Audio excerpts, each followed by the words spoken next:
pessoal, boa noite. Gostaria de agradecer a todos pela presença. Com bastante orgulho que eu estou aqui para falar, né, em nome da Campo.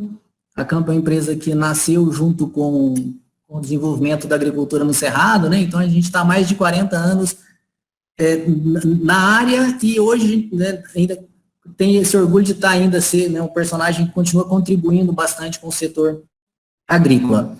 Queria agradecer ao da Inseres, a Inseres trazendo aí, né, tecnologia para o setor agrícola e dando essa oportunidade de difundir o conhecimento, né? Então isso é bastante importante, é uma troca de conhecimento, de ideias, que eu tenho certeza que vai agregar. O convite que nos foi apresentado foi para conversar um pouquinho sobre análise de solo, né? Análise de solo é uma demanda comum, né, no setor agrícola, bastante abrangente, e existem, né, várias dúvidas, existem várias oportunidades de melhorias, e o desafio que nos foi dado foi, né, discutir um pouco como a ISO 17025 pode contribuir para mapas de fertilidade mais precisos. E aí é para isso que nós estamos aqui hoje, né, para a gente discutir um pouquinho sobre isso, o que é essa ISO 17025 e como que ela pode contribuir, né, para que você tenha mapas de fertilidade e resultados de solos, né, mais precisos, mais confiáveis, e que você possa ter o seu sistema mais sob controle, digamos assim. Como o Luiz comentou, fiquem à vontade para fazer perguntas. Como eu não vejo a tela de vocês aqui, eu só vejo a minha apresentação também, nós iremos discutir as perguntas logo que acabar a apresentação. A ideia é que nós possamos falar aqui 30, 40 minutos no máximo e deixar um tempo maior para que a gente possa discutir. Aqui, pessoal, eu coloquei aqui algumas imagens que que são as diversas etapas, né, do nosso sistema produtivo, né, e eu pus aqui, né, uma palavra de que é o grande desafio. Por que eu estou começando a conversa por aqui, pessoal?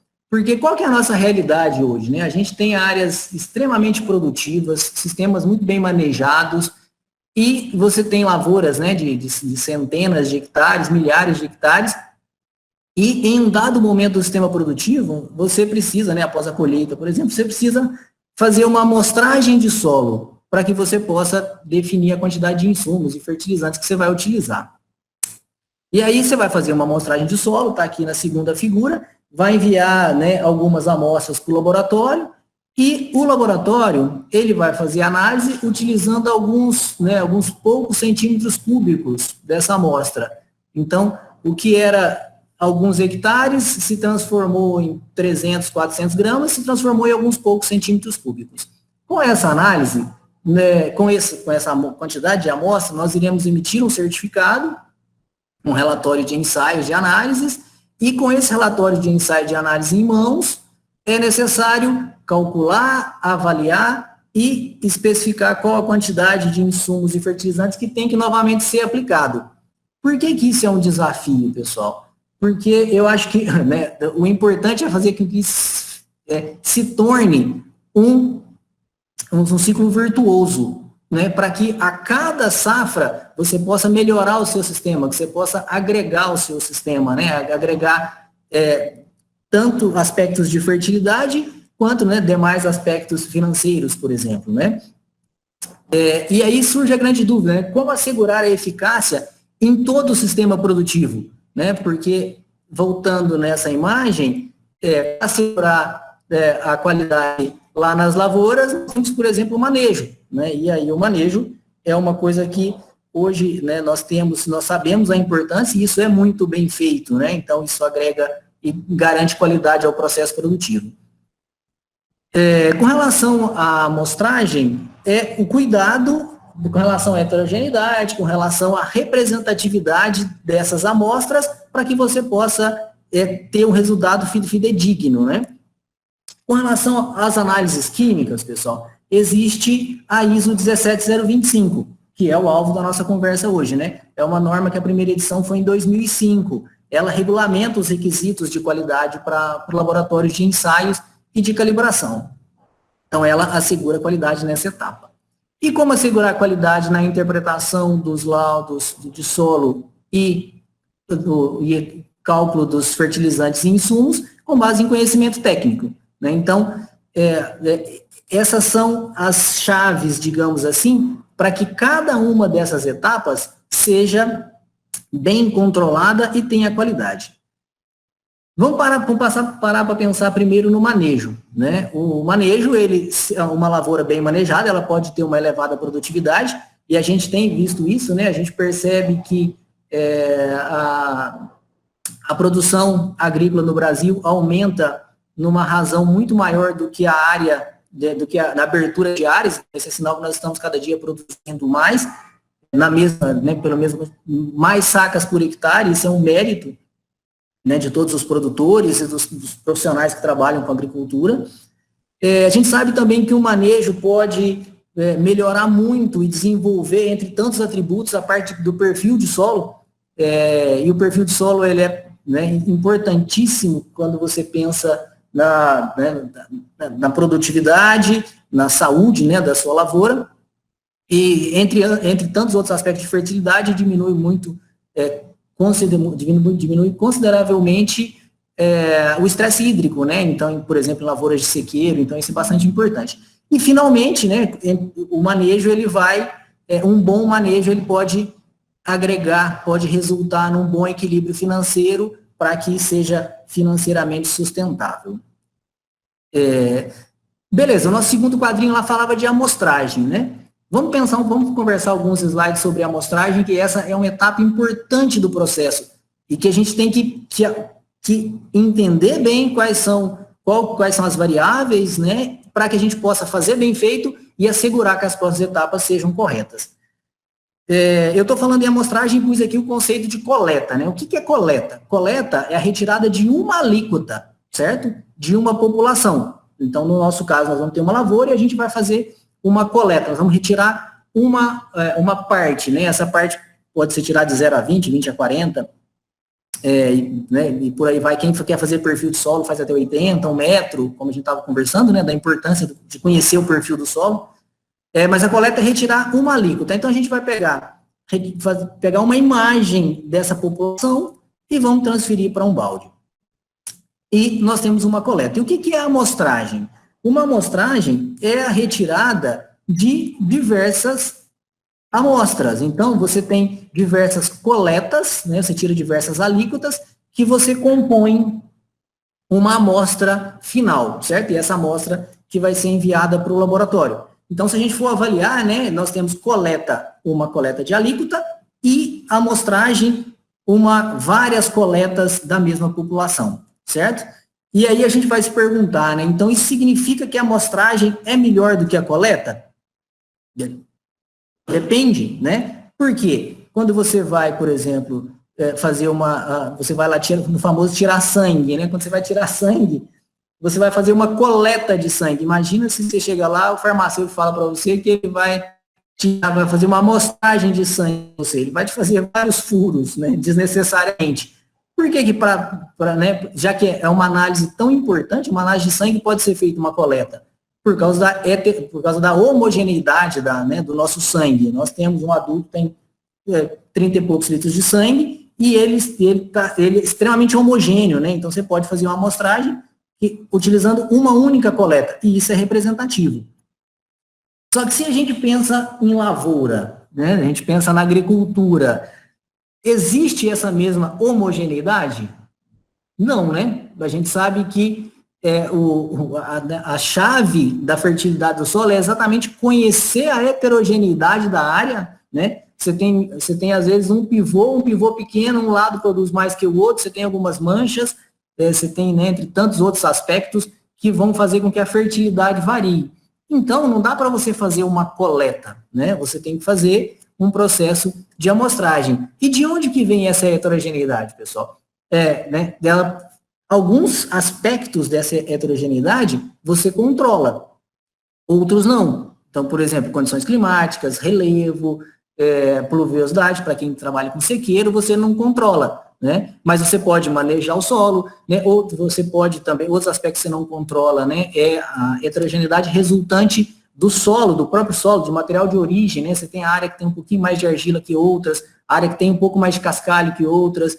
Então, você tem aspectos, né, que você não controla, e além tem também a parte da planta, né? Então, você tem uma heterogeneidade natural, digamos assim, mais uma heterogeneidade garantida, que é garantida por quem? É garantida por quem maneja, né? Você tem tomadas de decisões que podem resultar no aumento ou na diminuição dessa heterogeneidade. E aí, pessoal, e a gente não pode esquecer, ficou pequenininho aí no meu slide, mas eu vou comentar aqui, a gente nunca pode esquecer que a gente trabalha com solo, e o solo é um organismo vivo, né? O solo, ele tem os aspectos químicos, os aspectos físicos e os aspectos biológicos. Então, a gente precisa conhecer a textura do solo, precisamos ter ideia, né, de qual é o meu teor de argila, como que se comporta, qual é o meu teor de areia. Precisamos ter aspectos, precisamos conhecer os atributos químicos, né, toda a parte de fertilidade, CTC, nutrientes, micronutrientes, entre alguns outros compostos, né, por exemplo, contaminação por agrotóxicos, residuais, e aí vai. E, né, talvez o mais novo, né, o irmão mais novo dessa turma aí são os aspectos biológicos, né? Eles sempre existiram, a gente dizendo que ele é mais novo porque a gente começou a pensar nele há menos tempo. Os aspectos biológicos são extremamente importantes, e hoje isso tá muito em questão, se conhece mais sobre a biologia, né, a vida, então, a importância, né, da vida microbiológica no solo. E tanto é que, né, que nós tivemos no ano passado, a Embrapa, ela lançou um programa de bioanálise, né, que permite que sejam realizadas as enzimas no solo e vão dar um diagnóstico, digamos assim, sobre a biofertilidade, né, sobre o índice de qualidade de fertilidade do solo. Então, são mais informações, é mais uma informação que pode agregar, né, que pode contribuir para tomar de decisão, porque a gente tem consciência disso, né? O que nós fazemos? Nós vendemos um serviço de análise que ele vai ser usado para uma tomada de decisão. E aí, né, todos esses aspectos são extremamente importantes e eles contribuem. Então, nós temos que estamos falando sobre a amostragem, né? E vamos pensar em coleta. Aqui eu pus somente uma imagem para introduzir, né, 3 imagens, para fazer as ferramentas para fazer coleta de solo. Tem o famoso, né, trado holandês ali, um trado manual para fazer a amostragem. Nós temos, por exemplo, né, os amostradores a gasolina, né, que você faz uma amostragem mais rápida, com menos esforço, e você tem os amostradores mecanizados, né? Qual deles é melhor? Todos 3 são efetivos. Qual que é a diferença? A velocidade e a produtividade de cada um, né? Você tem a quantidade de amostras que você tira por dia com cada uma dessas ferramentas, ela vai variar. Porém, você consegue fazer uma amostragem bem feita com qualquer um desses 3 equipamentos, desde que você conheça bem, né, faça um bom plano amostral, né? E aqui eu trouxe aqui esses 3 aspectos, né? Você pode fazer uma coleta simples, dependendo do tamanho da sua área, dependendo da homogeneidade da sua área, você faz uma coleta com trado, né, faz alguns furos, tira ali algumas alíquotas, compõe uma amostra e manda para o laboratório, vai ser representativo para a sua área. Ou então, se você tem lá se você está trabalhando, onde você tem visualmente aspectos diferentes, tanto da parte de relevo, ou a própria, né, o plantio, ou a própria vegetação natural que está ali, todos esses aspectos devem ser considerados, e aí você pode, por exemplo, fazer uma amostragem em glebas, está representado aí na figura 2. Ou então, você também pode, né, utilizando um amostrador mecanizado, fazer uma coleta com várias amostras e fazer um georreferenciamento. Qual delas é melhor? Todas 3 são efetivas, porém, a gente, né, tem que entender que a representatividade, ela tem que aumentar para o lado de uma amostragem georreferenciada. Por quê? Porque você tem mais pontos, você tem uma maior representatividade da sua área. E isso, para uma tomada de decisão, por exemplo, se você for fazer uma amplitude de precisão, isso é fundamental que você conheça onde, né, qual é a característica do solo em cada um desses pontos, para que você possa fazer uma aplicação no sentido de ir cada vez minimizando essa heterogeneidade, né? Beleza, falamos de manejo, falamos de coleta, e agora chega a parte das análises químicas, era o próximo quadradinho lá, né, a próxima imagem. E quantas análises químicas de solo, né? E aí, elas variam, elas têm Tem alguma coisa que você tenha que se tomar cuidado? Aí nós trouxemos aqui um Ishikawa e elencamos aqui algumas fontes de variação das análises de solo, certo? Trouxemos Ishikawa, que ele é bem representativo, né? Então, se você for pensar o próprio método de análise, né? Você vai analisar algum componente para o solo, você tem que... O extrator é uma própria variação, né? Você vai fazer fósforo, você pode escolher o extrator, você vai fazer pH, você vai fazer acidez potencial, né? Você vai fazer com SMP, vai fazer com titulação, então tudo isso varia conforme o método, certo? Você vai fazer alumínio titulométrico, alumínio determinado, né, por instrumentação. Varia também com base nos equipamentos, certo? Nós temos diferentes equipamentos, nós temos absorção atômica, temos plasma, temos fotômetro de chama, temos espectrofotômetros, né, para colorímetro, para determinação de alguns compostos colorimétricos que tem emissão molecular. E aí você varia com marca, modelo, com calibração, vencimento de calibração, estabilidade. Além disso, você tem as medidas, né, que são realizadas, você tem sensores, unidades, controladores, você tem toda a parte de meio ambiente do laboratório. Veja que aqui eu estou falando exclusivamente depois que a amostra está dentro do laboratório. Você tem, né, aspectos como poeira, temperatura, umidade que influenciam no resultado. Você tem a matéria-prima, né, você utiliza reagente. Solo, por exemplo, tem uma característica muito especial que é um ensaio que tem uma extração e é um ensaio, né, por via úmida. Então, a qualidade do reagente é extremamente importante, a marca do reagente, o lote, os interferentes. E, por último, não menos importante, a parte de mão de obra, né, quem executa, como eu comentei. É uma análise que ela tem, é uma análise por via úmida que demanda processos que são realizados por técnicos em laboratório. Então, a parte, né, a contribuição do serviço do técnico é uma fonte de variabilidade, porque uns são mais treinados, né, uns têm mais habilidade, uns são mais assertivos. Então, você tem uma série aqui, eu elenquei 18, só não coloquei mais para não poluir muito o nosso slide, mas nós temos uma variedade de fontes de incerteza para análises químicas, né? E aqui eu pus análises químicas do estilo mesmo, porque isso não é uma característica do laboratório de solos.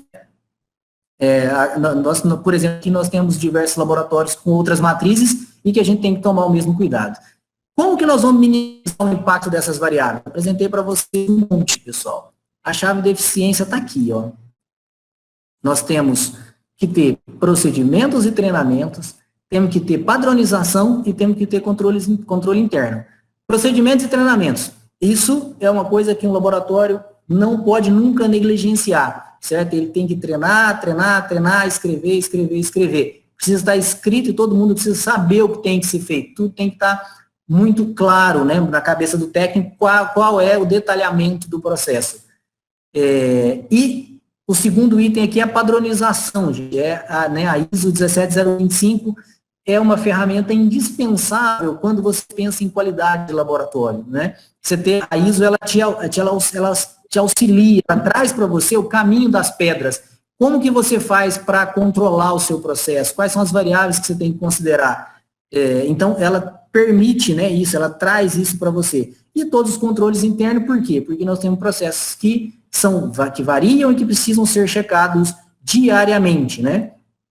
E o que é essa ISO 17025? Né? A ISO é uma organização internacional, né, de padronização, e ISO vem justamente do acrônico de igualdade. Então, o que uma ISO 17025 quer? Ela quer que todo mundo que tenha a ISO 17025 implementada no laboratório tenha os mesmos cuidados, tenha a mesma qualidade.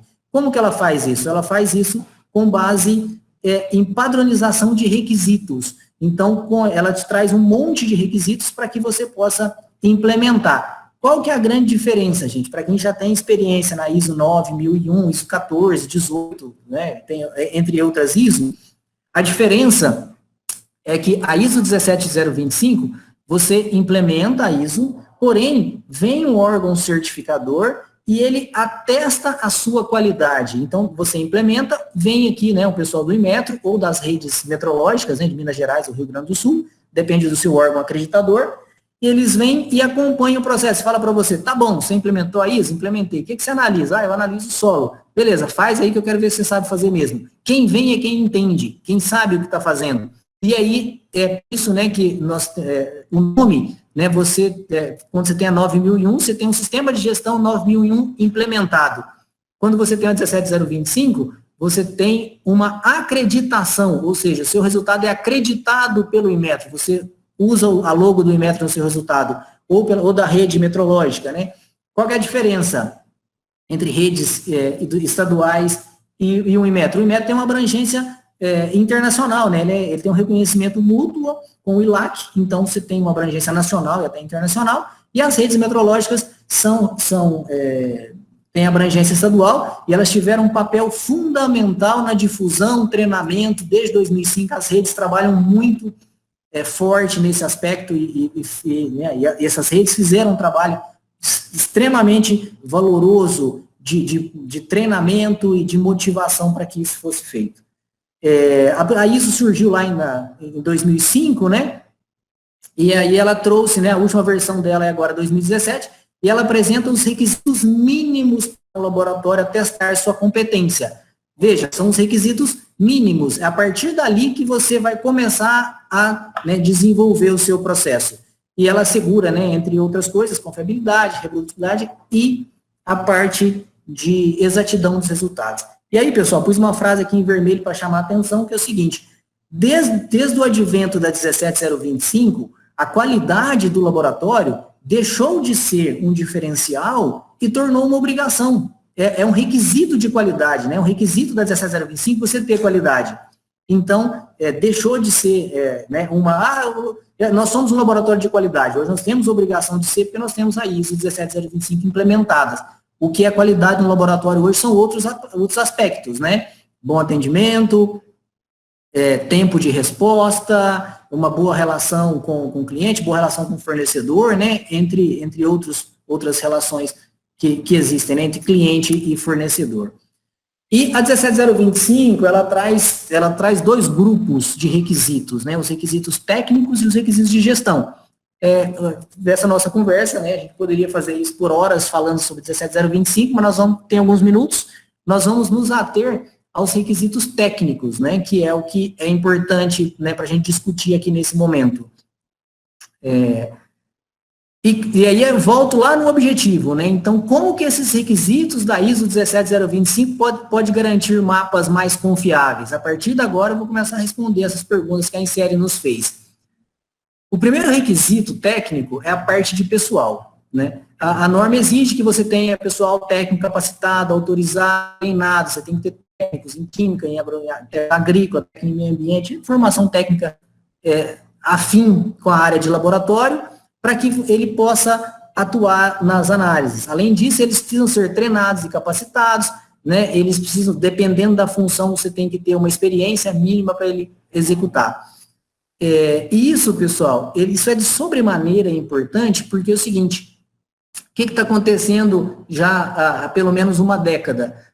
Nós estamos passando por um processo rápido de automatização dos laboratórios, certo? Então, hoje, a maioria das análises, as determinações, as quantificações, são feitas utilizando instrumentos, né? Então, aqui, por exemplo, eu pus um plasma, poderia ser uma absorção atômica, um cromatógrafo, poderia ser outra coisa. Mas essa automatização, você precisa ter uma pessoa capacitada e treinada, o seu técnico tem que estar treinado, os seus técnicos precisam estar treinados, porque senão você tem uma pessoa que se torna simplesmente um operador de equipamento, certo? Alguém que vai lá, coloca uma amostra, o resultado que der, ele pega e passa para frente. E não é assim, certo? O equipamento é um equipamento elétrico, né? Se você colocar uma amostra para ler, se ele não tiver ajustado, calibrado, né, entre outros aspectos de funcionamento, você vai ter um resultado que não representa a realidade daquela amostra. Então, de sobremaneira, a qualificação de pessoal é extremamente importante. Outra coisa, pessoal, é a parte de requisito de estrutura e condições ambientais, né? Não se pode montar, você vai montar um laboratório, você vai implementar 17025, não dá para você montar isso, simplesmente você pega, aluga um cômodo, e aí você vai ali e começa a fazer as análises, coloca uma bancada num cantinho, uma bancada na outra, a mesa do supervisor num canto, não é assim. Por quê? Porque você tem que ter uma distribuição desse laboratório que impeça a contaminação cruzada. O que é contaminação cruzada? Por exemplo, aplicada a solos. Nós analisamos potássio em solos, certo? Analisamos potássio, a concentração de alguns miligramas por decímetro cúbico, algumas concentrações no extrato de miligramas por litro, e nós utilizamos, de um outro lado, um extrator KCl. Ou seja, se eu não tiver cuidado, se eu não tiver uma separação de ambiente, separação física mesmo, separação de vidrarias, técnicos diferentes para fazer isso, você vai ter contaminação. Então, a norma já prevê isso. Ela exige que você tenha ambientes separados que impeçam a contaminação cruzada. Isso vale para todos os ensaios. Analisamos fósforo, utilizamos fosfato de cálcio de outro lado, certo? Então, você tem outros tantos aspectos para que você tem que levar em consideração com relação à estrutura. Outro ponto importante, pessoal, é com relação às condições ambientais. Você, dependendo do ensaio que você faz, você tem que levar em consideração manter uma temperatura e uma umidade controlada, certo? Por que isso é importante? Por causa disso aqui, ó. Eu trouxe aqui um trabalho que ele avalia a influência da temperatura no teor de fósforo resina. Vejam aí o que eu coloquei nesse quadradinho, nesse retângulo vermelho. Lá em cima tem as temperaturas 15, 25 e 40 graus. Vamos pegar o sóio, que é o nosso latossolo aqui, né? Para quem está no cerrado. Vejam, a 15 graus, o teor de fósforo na primeira amostra foi 4,9, na segunda foi 7. Ah, mas isso é muito baixo. Sim, vamos pegar a terceira amostra. Ele variou de 46 para 103, certo? Isso, você pega um solo mais argiloso, por exemplo, em sepsóio, a mesmo comportamento. De 15 para 40, você dobra o resultado de fósforo. Ah, então isso quer dizer que o laboratório, que está fazendo isso, como é que ele vai controlar? Ele vai controlar porque ele vai padronizar a temperatura conforme o método determina. As normas determinam que as temperaturas sejam em torno de 25, mais ou menos 2 graus Celsius. Então, isso é extremamente importante porque é o seguinte, a gente ouve muito, né? A pessoa fala, eu fiz uma coleta de solo, homogeneizei, dividi em 10 amostras e mandei para 10 laboratórios diferentes, um em cada estado. E me retornaram 10 resultados diferentes. Sim, é bastante plausível que isso realmente aconteça. Se você manda isso para um laboratório, uma temperatura média de 15 graus durante a noite, às 16 horas que ficam em contato para a extração, por exemplo, na região sul, né, isso é comum, é uma temperatura comum, você vai ter uma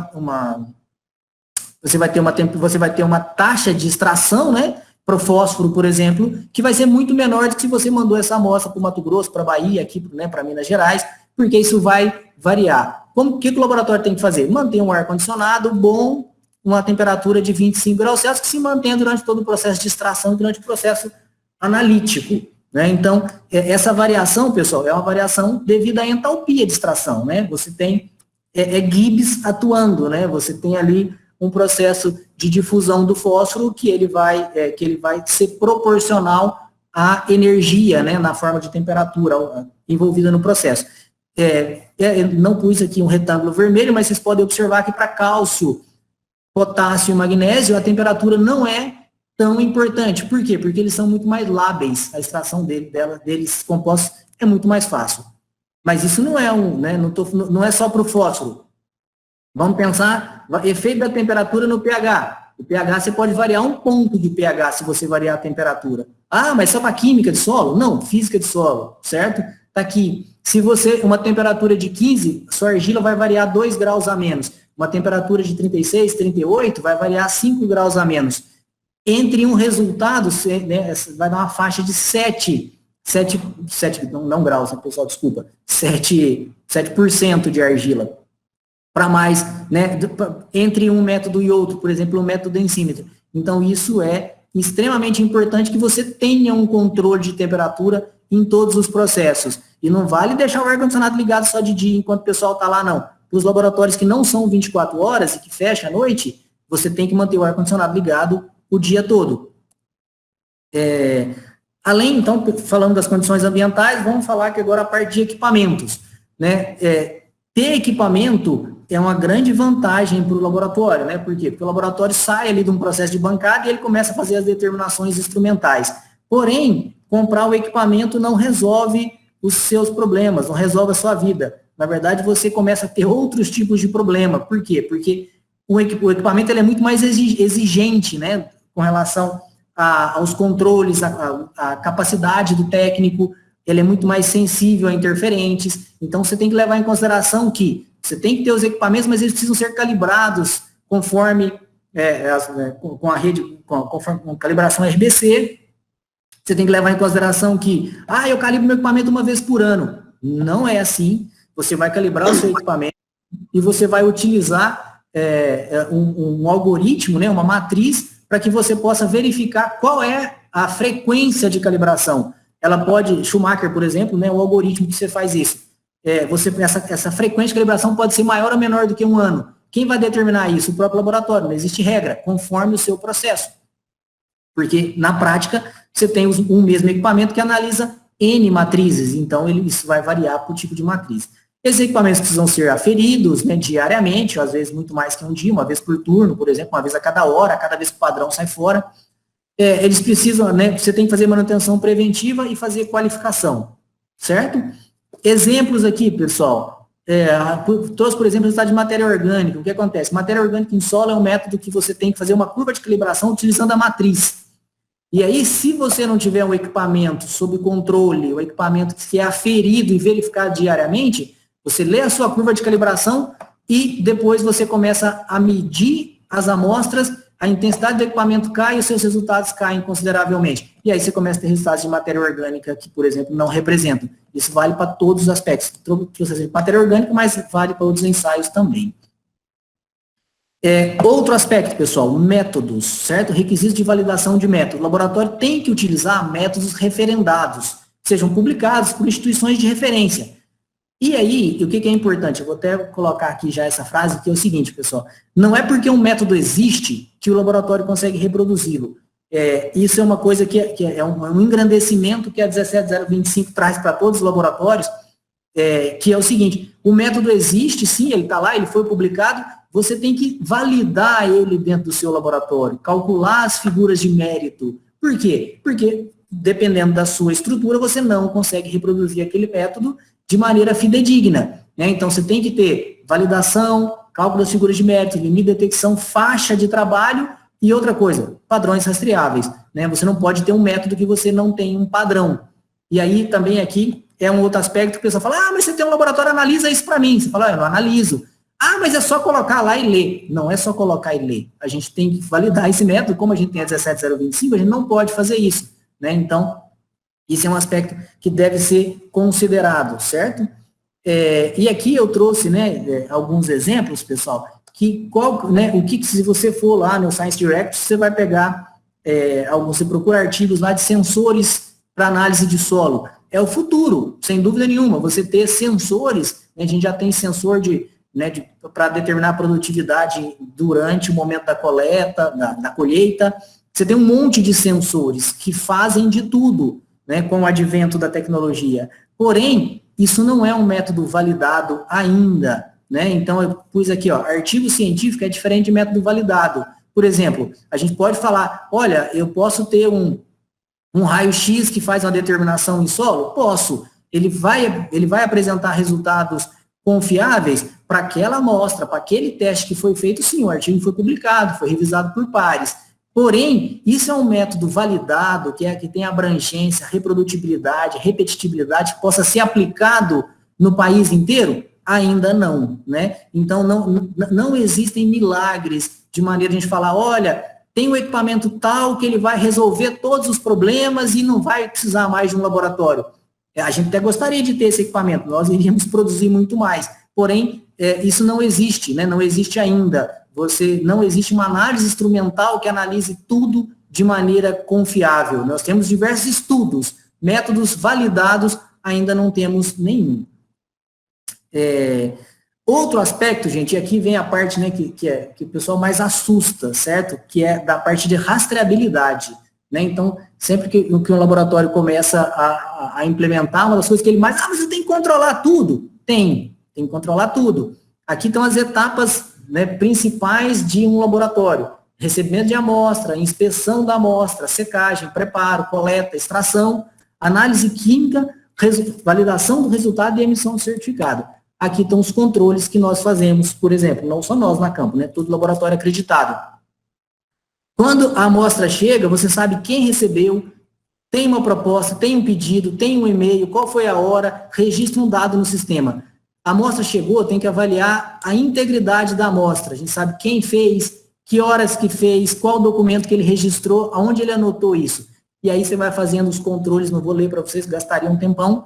Você vai fazendo, o importante é o seguinte, a gente sabe tudo, qual é o reagente que foi utilizado, qual o lote, qual o certificado de calibração, de validação, certificado de análise dele. Usou um equipamento, qual foi a calibração daquele dia, daquele equipamento, qual é a rastreabilidade do peso da balança, qual a rastreabilidade do peso que você calibrou, o peso da balança. Isso tudo você tem que ter dentro do seu laboratório. Como que isso é possível? Isso é possível hoje, muito possível, porque a gente tem sistemas, né, de gestão de LIMS que fazem isso. Pode fazer isso em papel? Pode. Você vai ter que ter um apontador por processo, né, por etapa. Mas é necessário, é um requisito. O requisito é alguma coisa que tem que ser atendido. Além disso, pessoal, uma outra coisa que nós temos que ter, que o laboratório tem que ter, é conhecer as incertezas. Por quê? Aí eu volto lá naquele aspecto. Eu peguei a amostra e mandei para 2 laboratórios e vieram resultados diferentes. Sim, se você pegar a mesma amostra e mandar para o mesmo laboratório, ela for analisada pelo mesmo analista, ela vai dar resultados diferentes. Por quê? Você tem incerteza de processo. Você tem incerteza de amostragem e incerteza do laboratório, da análise química. E o laboratório tem como obrigação conhecer essas incertezas. Certo? Você tem que conhecer quais são suas fontes de desvios. Então, por aqui, eu trouxe aqui uma incerteza para uma determinação de cálcio em solo, certo? Uma incerteza combinada, existe o ISOGAN, que tem as metodologias de cálculos de incerteza, e aí, né, você tem incerteza da vidraria, do reagente, do técnico, do equipamento, do extrator, você tem um monte de incerteza, e ela, por exemplo, para cálcio, ela resulta numa incerteza de mais ou menos 5% naquele resultado. Isso quer dizer o seguinte, o técnico analisou uma amostra agora, se ele pegar a mesma amostra, analisar daqui a pouco, ela vai dar 5% de incerteza, certo? É uma incerteza do método. Aí, pessoal, isso é expresso no nosso resultado, né?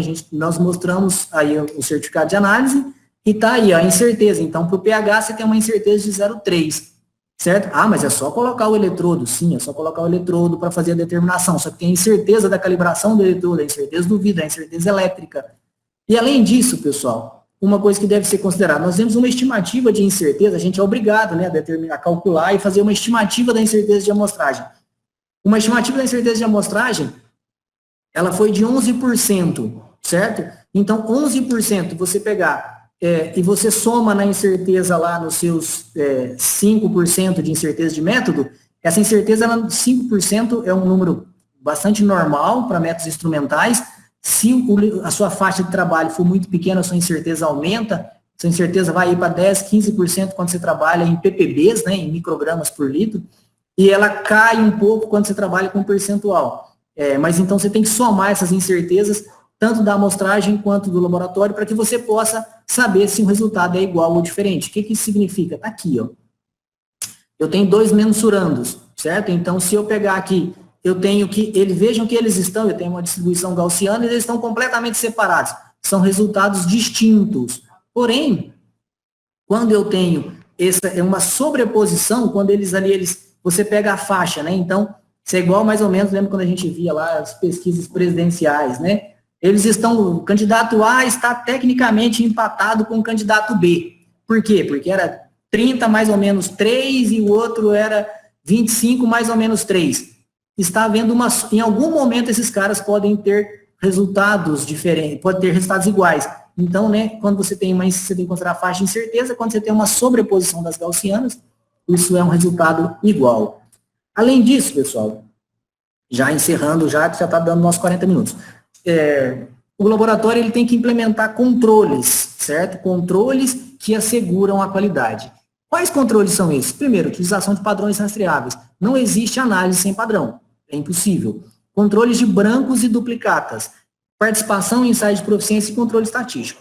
Aí aqui eu trago um adendo do seguinte. Participação em ensaios de proficiência. isso é tido, né, como um importante, né, tem um selo de qualidade que você foi proficiente no ensaio de proficiência. Isso significa que você tenha 17.025? Não. Isso significa que você atendeu um dos 28 requisitos que a norma traz. Por quê? Você tem que participar de ensaio de proficiência e você tem a obrigação de ser proficiente nele. Além disso, você tem inúmeros outros controles que precisam ser feitos, como, por exemplo, controle estatístico, né, do processo. Como é que a gente faz isso? Aqui eu pus uma imagem, você tem ali o que está em azul são alíquotas de amostras. Vejam que a última amostra é uma duplicata da penúltima, você tem uma amostra de branco e uma amostra controle. O que é uma amostra controle? É uma amostra que nós conhecemos a concentração. Então, a gente vai, né, em alguns pontos, pega uma amostra, dá 50 quilos de amostra, homogeniza, seca e faz padrões lá de 1 em 1 quilo que são utilizados por cada técnico diariamente para compor uma carta de controle. Então, a cada 20 amostras, nós temos uma amostra controle, um branco e uma duplicata. 15%, né, do processo ele é controle, 15% das amostras são controles que nós realizamos. E somente se essa amostra controle recuperou o resultado esperado, a gente libera as outras 17 amostras que estão feitas na mesma batelada. Se ela não recupera, a gente não libera. Esta é a segurança que a gente tem para dizer para você, olha, essa amostra sua tem tal teor desse nutriente. Por que você tem certeza? Porque a minha amostra padrão recuperou nessa batelada. Se a minha amostra padrão tem, essa amostra também tem. Né? E aí, pessoal, falando, né, em ensaio de proficiência, trouxe aqui para vocês até para a gente discutir um pouquinho, para vocês, né, para quem às vezes não tem muita familiaridade, para apresentar isso aqui, é o seguinte, isso aqui é um resultado do ensaio de proficiência da Embrapa, que foi feito agora em 2020, a segunda rodada. Isso é por resultado de fósforo. Vejam o seguinte, aí tem, ó, na segunda linha dentro do retângulo vermelho, tem o X mínimo, e na terceira linha o X máximo. O que isso significa? Que foi considerado proficiente, foi aceito os resultados dos laboratórios que obtiveram na mesma amostra 0,14 até 1,96 de fósforo. Então, se o laboratório achou 0,14 e o outro achou 1,96, eles são estatisticamente iguais. Né? Então, vejam que eu tenho um coeficiente de variação de 43%, certo? Ah, mas você está falando porque esse teor é baixinho. Vamos pegar um teor maior? Olha aqui, fósforo também para uma outra amostra, né, para a amostra 305, no mesmo ensaio da Embrapa, 23% de variação, certo? Qual é o valor aceitável, segunda e terceira linha? Se um laboratório achou 4,94 e o outro achou 13, eles são estatisticamente iguais, os dois são proficientes. Ah, mas por que essa variação é tão grande? Por quê? Porque ela traz consigo toda aquela fonte de incerteza que eu mostrei para vocês naquele escala. Porque, né, você tem ali um monte de incertezas que vão contribuir para essa análise. Os laboratórios nunca darão resultados iguais. Uma incerteza de 20% dentro do ensaio de proficiência de solos é bastante aceitável esse resultado. A gente pode considerar que isso é um resultado bom. Né? Não é só para fósforo, peguei potássio, certo? 12% de variabilidade, a variabilidade é excelente para um ensaio de proficiência, e um laboratório que deu 25 é igual a um laboratório que deu 42, né? E aí isso pode mudar a faixa de interpretação. Como é que você vai? Ah, mas e agora o que eu vou fazer? Escolha um laboratório de qualidade, faça as análises. Por quê? Porque não adianta ficar pulando de galho em galho, porque você vai ter um monte de resultados, que cada resultado vai ser obrigatoriamente diferente e aquilo não vai contribuir. Construa histórico com um laboratório, escolha um bom laboratório e você tem o histórico, né, da sua área e você tem um bom laboratório que te dá um resultado confiável. Eu trouxe aqui esses números para vocês entenderem quando, né, às vezes até quando sai uma reanálise, para entender como que isso funciona. E aí, pessoal, podemos falar, mas isso é porque nós estamos analisando solo no Brasil, os laboratórios do Brasil são todos ruins. De maneira nenhuma, né? Eu trouxe aqui um exemplo de uma análise, de um ensaio de proficiência internacional que a gente participa, por exemplo, para análise de bário, boro e cádmio. Veja a faixa de aceitação. Isso é um ensaio que são laboratórios do mundo inteiro que participam. Resultados de 175 até 242 foram aceitos. Resultado de boro de 260 a 600. E de cádmio, de 61 a 98. certo? Então, você tem aí uma faixa, uma significativa faixa, onde você tem realmente uma variabilidade inerente do processo de análise, né? E aí, já fechando, voltamos de novo no nosso desafio, né? Então, eu não sei se eu ajudei ou se eu compliquei mais a cabeça de vocês. A intenção era ajudar. Por quê? Porque nós temos as lavouras, isso fecha para a amostragem, fecha para o laboratório e depois amplia de novo para você tomar decisão. E aí, pessoal, então, a partir desse desafio, nós não sabemos o resultado, não sabemos como eliminar o desafio. Esse desafio ele vai ser diferente para cada um, mas a gente sabe o caminho. Qual é o caminho para você atravessar por essa etapa de laboratório de maneira mais tranquila, certo? Escolhendo laboratórios que tem a 17025. Você pode fazer visita no laboratório e pedir para ver as temperaturas, os controles, pedir para ver a amostra padrão, pedir para calcular a incerteza, você pode fazer isso tudo. Ou então você pode simplesmente confiar no Inmetro e nas redes metrológicas e falar, olha, eu vou escolher o laboratório e tal, porque ele tem a 17025. Quem faz essa verificação? Os órgãos acreditadores. Eles vêm aqui, não aqui em todos os laboratórios, anualmente. Então, todo ano você tem auditorias, no nosso caso, a gente é acreditado por 2 órgãos, um estadual e um nacional.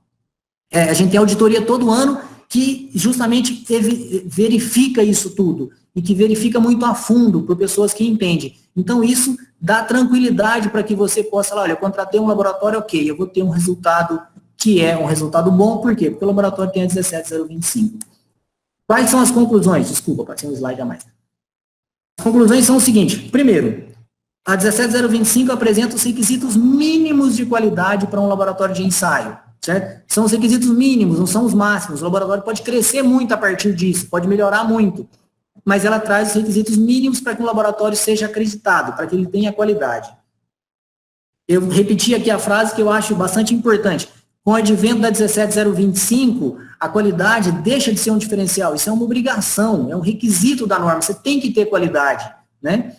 E, respondendo a resposta, a pergunta que a Inseres nos fez para problematizar, é isso, né? A contratação de um laboratório com 17025 assegura uma menor variabilidade nos resultados e, consequentemente, mapas de fertilidade mais precisos para que você possa tomar a decisão mais assertiva, né? Nós estamos falando de laboratórios com ISA 17025. Por acaso eu conheço um bom laboratório que fica em Paracatu, certo? É um laboratório da Campo Análise, do qual eu tenho orgulho de fazer parte.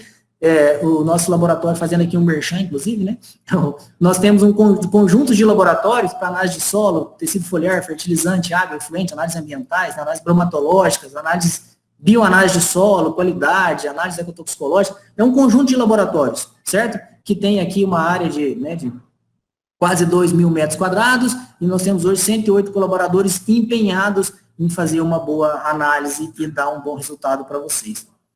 É isso, pessoal.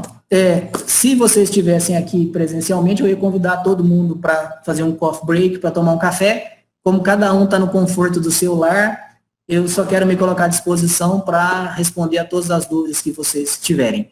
Ok? Muito obrigado a vocês.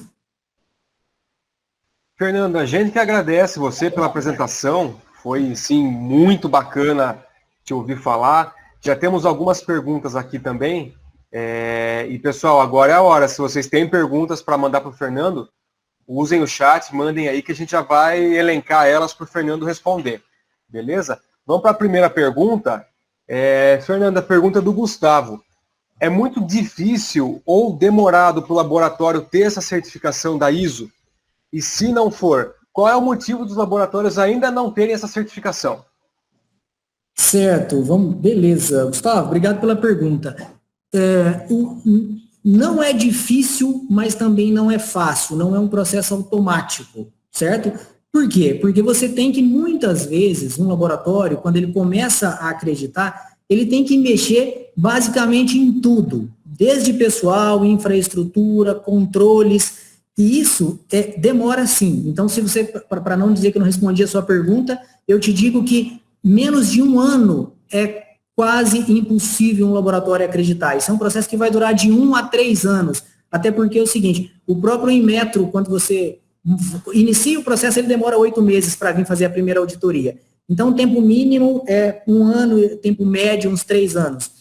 É um processo relativamente caro, porque você tem que implementar controles, você pode comprar um reagente no mercado que custa R$12 o quilo, só que ele não tem rastreabilidade. O que você tem que fazer? Você tem que comprar um produto que é rastreável, e aí ele custa R$1.200 o quilo, né? Então, assim, isso inclui um custo para o laboratório, você tem que calibrar vidrarias, calibrar toda a parte de equipamentos, e aí isso encarece o processo, né? Se você não tem um mercado que te permite vender um serviço com valor agregado, com a qualidade agregada, você não consegue repassar isso e você acaba que o laboratório inviabiliza a implementação porque o custo é muito caro.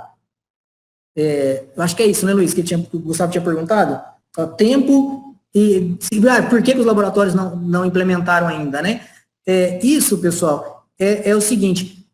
depende do ramo, né? Nós estamos falando aqui na área agrícola, e na área agrícola isso realmente, hoje, nós estamos aqui falando, né, que os laboratórios precisam implementar. Isso vai da exigência, vai do cliente exigir. Na área ambiental, desde 2012, não se aceita nenhum laboratório, nenhum laboratório que não tenha acreditação. Na área farmacêutica, também. Na área de alimentos, também. Então, o que acontece? Na área agrícola agora, nós estamos caminhando e exatamente as pessoas estão reconhecendo a importância disso. Por quê? Às vezes você escolhe um laboratório que não tem, né, às vezes, uma qualidade assegurada, e esse laboratório vai te fornecer um resultado que às vezes não serve. Se ele só não te servir para nada, foi o mais barato dos prejuízos que você teve. Certo? O problema é que quando, além de não te servir para nada, você tomou uma decisão errada com esse resultado. Aí sim você teve um prejuízo enorme, que compensaria procurar um laboratório né, que tivesse a 17025 e que te assegura um resultado de maior qualidade. Show, ótima resposta, Fernando. O Jonatas Oliveira agradece pelo conhecimento transmitido.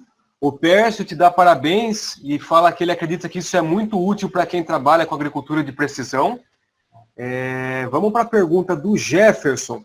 Ela é um pouco extensa, eu vou acabar quebrando ela um pouquinho, tá, Fernando? Não sei se você está com o chat aberto aí também, mas qualquer... Eu não estou, eu estou com a minha tela aqui, talvez eu tenha que voltar um slide, se puder. Não, sem problema, pode ficar então que eu quebro a pergunta para você. O Jefferson pergunta o seguinte: o que é mais importante para um laboratório de análise de solo? A ISO 17025 ou selos de qualidade de programas de análise de qualidade de laboratórios, como Profert, PAQLF, PEP-IAC, etc. São equivalentes? Isso, exatamente, uma excelente pergunta do Jefferson, e aí, como eu havia comentado, deixa eu até sair daqui, Tá bom. Deixa eu mostrar a minha cara aqui. Isso, beleza, estamos te vendo já. Vocês estão me vendo? Acho que você tem que parar de apresentar para todos. Você está apresentando, parar de apresentar. Perfeito. Beleza, tá aqui. Agora vocês também estão me vendo. E aí eu posso ver o chat também agora. Ô Jefferson, é o seguinte, a participação em ensaios de proficiência, ela é uma das etapas. Ela não é de maneira nenhuma dispensável, é sim um requisito importante para os laboratórios, porque principalmente ele normatiza, né? Ele diz que você está igual à média dos demais resultados. Porém, ele não substitui de maneira nenhuma a 17025. Como eu apresentei, são diversos requisitos, né? Uma etapa é dentro do requisito de controle de qualidade, uma etapa é a participação em ensaio de proficiência. Então, ele é importante sim, mas ele não substitui. Não é um passe livre, não é um green card para 17025, não. Beleza. Tem outra pergunta do Gustavo, que está um pouquinho acima aí. Quais os maiores desafios que a Campo Análises encontra hoje no dia a dia com essas análises que vêm do campo? São problemas de coleta, nas análises que chegam? Quais que são esses desafios? Olha, os maiores desafios dos laboratórios são você conseguir entregar num prazo que seja adequado para o seu cliente. Isso é para todos os meios, para todos os laboratórios. Porque a qualidade, ela é um requisito, né? Então, não tem muito... Você tem que ter qualidade, você tem controle, a 17025 te exige isso. E agora, a parte do prazo, por quê? Porque se o laboratório você tem uma grande demanda, você tem... o cliente gostaria de um resultado muito rápido, né? Então, hoje o maior desafio da Campo é esse. A gente trabalha com 5 dias úteis para entregar os resultados, e a gente trabalha todo dia para reduzir esse prazo, né? O nosso objetivo é que a gente fizesse igual um teste do Covid hoje, né? Que é 24 horas. Ainda não dá pelo conjunto de ensaios, não é uma análise, são várias análises, são 13, 14 análises. Então, isso demanda um pouquinho mais de tempo. Esse é o maior desafio dos laboratórios. A qualidade é bem tranquilo, a parte da coleta, hoje as empresas de agricultura de precisão já têm um processo muito bem estruturado para fazer isso, né? Então, não tem tantos problemas mais. Os próprios produtores ou os agrônomos, quando coletam, também já faz isso de maneira mais cuidadosa, então não tem mais tanto problema. Beleza, Fernando. Pessoal, tem mais um espacinho para mais algumas perguntas aí, vocês podem mandar no chat. Só vou dar um recado aqui que o Wesley da Inseres pediu para eu passar para vocês, que tem uma parceria aí entre a Campo Análises e a Inseres. Um desconto especial nas soluções da Inseres para clientes da Campo. Então, quem tiver interesse e ainda não for cliente da Campo Análises ou já for cliente deles e quiser saber mais, pode entrar em contato com eles pelo site www.campoanalises.com.br, e nós da Inseres também estamos à disposição de vocês, tanto para atendimento comercial quanto para falar sobre essa parceria. Vocês podem também solicitar mais informações pelo site da Inseres, www.inseres.com.br. Pessoal, vocês têm mais alguma pergunta aí pelo chat? Tem que oferecer ponto. Se não tiver ponto, o pessoal não pergunta, viu, Luiz? Então, se der ponto, o pessoal pergunta, né? Ponto certificado, o pessoal gosta. Olha lá, tem pergunta do Oswaldo. Boa noite. A diferença de umidade do solo no momento da coleta pode interferir no resultado da análise? Oswaldo, se você for pensar do aspecto do processo do laboratório, não, porque a amostra, depois que ela chega aqui, você faz um processo de secagem, né? Secagem ao ar. Então, o laboratório, ele analisa terra fina seca ao ar. Mas eu não vou dizer para você que não influencia, não. Influencia sim, muito porque a gente conversou lá atrás sobre os aspectos químicos, físicos e biológicos. Principalmente os aspectos biológicos, eles alteram a fixação, a disponibilidade, a mineralização dos nutrientes.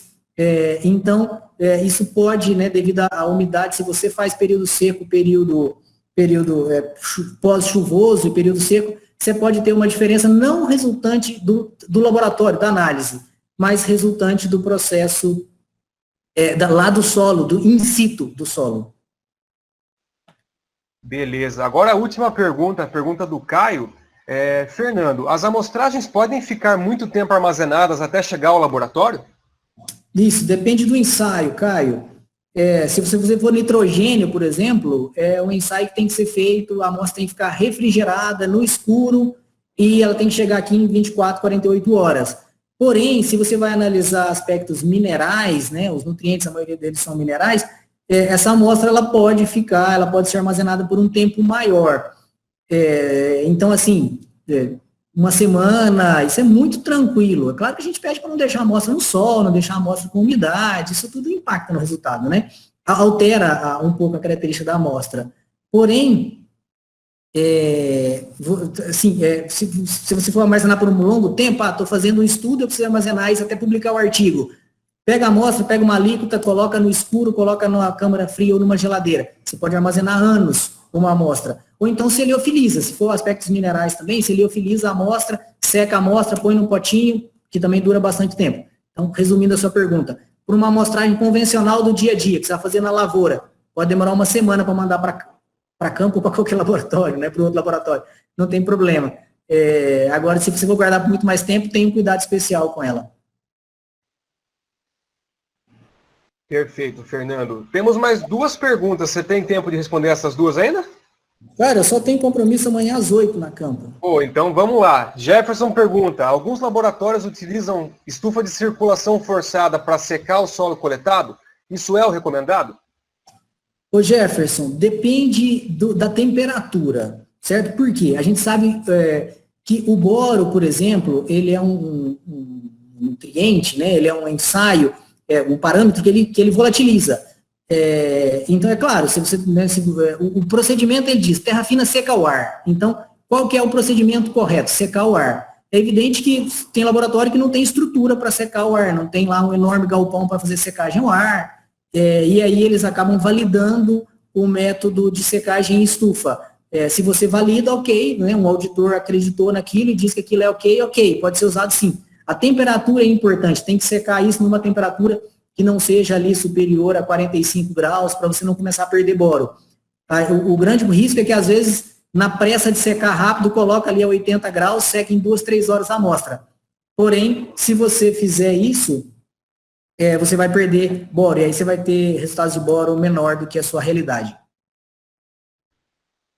Beleza? A última pergunta é a pergunta do Luiz Tesch. Existe diferença entre o resultado de análise da solução do solo com uma amostra de solo sólida? Existe, Luiz. Existe sim. O que acontece? Eu acho que quando você diz ali solução do solo, você está dizendo aquela análise do extrato de saturação, né? Então, o que acontece? O extrato de saturação, você está analisando o que está prontamente disponível, né? O que está ali, que já está disponível e que simplesmente a água extrai numa razão, né, do extrato de saturação. Essa concentração tende a ser muito menor dependendo do nutriente, dependendo do ensaio. Por quê? Porque quando você usa um extrator, por exemplo, o extrator Melick, que é um extrator ácido, então ele tem uma força de extração muito maior. Para fósforo, por exemplo, ele tem uma força muito maior. Você está falando em potássio, talvez o potássio, o resultado não seja tão diferente, porque o potássio é extremamente lábil, né, extremamente solúvel, no entanto que ele lixivia muito rápido no solo, né. Então, uma das preocupações, inclusive, é exatamente o percentual de potássio na CTC, que se você vai pondo potássio, o potássio vai indo embora, você perde dinheiro. Né? Um dos insumos mais caros, você pode ter, né, você pode não aproveitá-lo, não ter ali útil para ser aproveitado pela raiz. Então, é diferente sim. Não digo que não exista, né? Existe algumas tabelas de interpretação para extrato de saturação, mas as tabelas mais comuns que a gente tem são as tabelas para as análises convencionais, né? Para as análises nutrientes.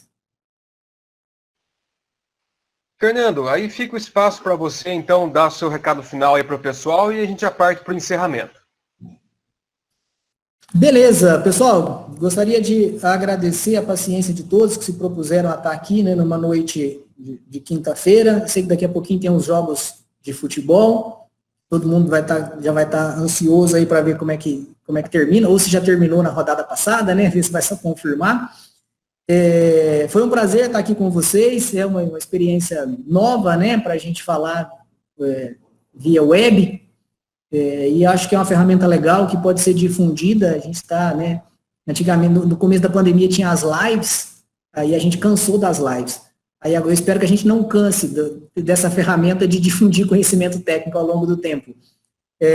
Queria agradecer demais a Inseres, agradecer ao Zé Luiz que está aqui o tempo todo conosco, e nos colocar à disposição, como comentou, como o Zé comentou, a gente tem uma parceria com a Inseres, né, que assegura, a Inseres vende o serviço, né, de tratamento de dados e outras tecnologias.